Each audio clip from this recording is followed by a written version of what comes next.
Ang paghahari ni Ahazaya sa Huda.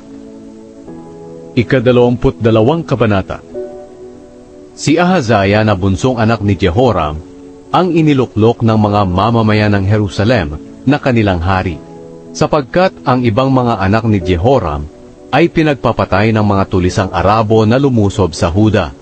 Kaya naghari sa Huda si Ahazaya na anak ni Haring Jehoram.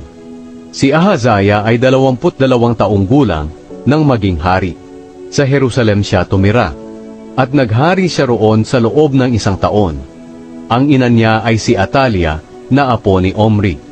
Sumunod din si Ahazaya sa pamumuhay ng sambahayan ni Ahab, dahil hinikayat siya ng kanyang ina sa paggawa ng kasamaan.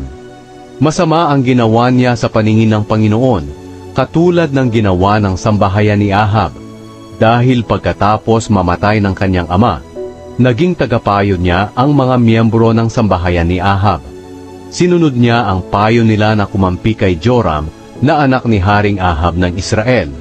Sumama siya kay Joram sa pakikipaglaban kay Haring Hazael ng Aram. Naglaban sila sa Ramoth Gilead at nasugatan si Joram. Kaya umuwi siya sa lungsod ng Jezreel para magpagaling ng sugat niya.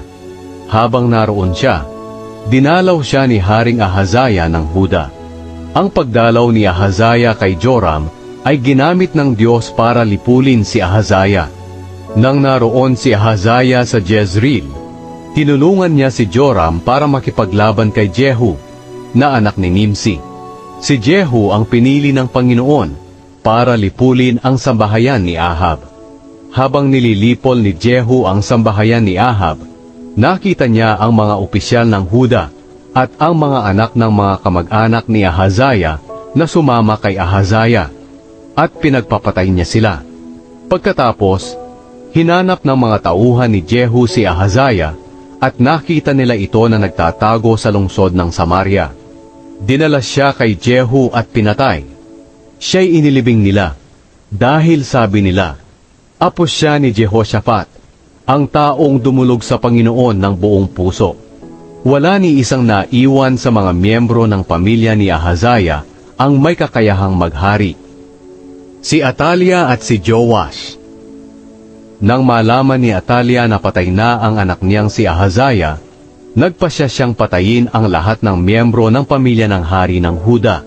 Pero iniligtas ni Jehosheba ang anak ni Ahazaya na si Joash, nang papatayin na ito, at ang iba pang mga anak ng hari. Si Jehosheba ay kapatid ni Ahazaya, at anak na babae ni Haring Jehoram, at asawa ng paring si Jehoyada. Itinago niya si Joash at ang kanyang yaya sa isang silid sa templo, kaya hindi siya napatay ni Atalia. Sa loob ng 6 na taon, nakatago sa templo ng Panginoon si Joash, habang si Atalia ang namamahala sa kaharian at lupain.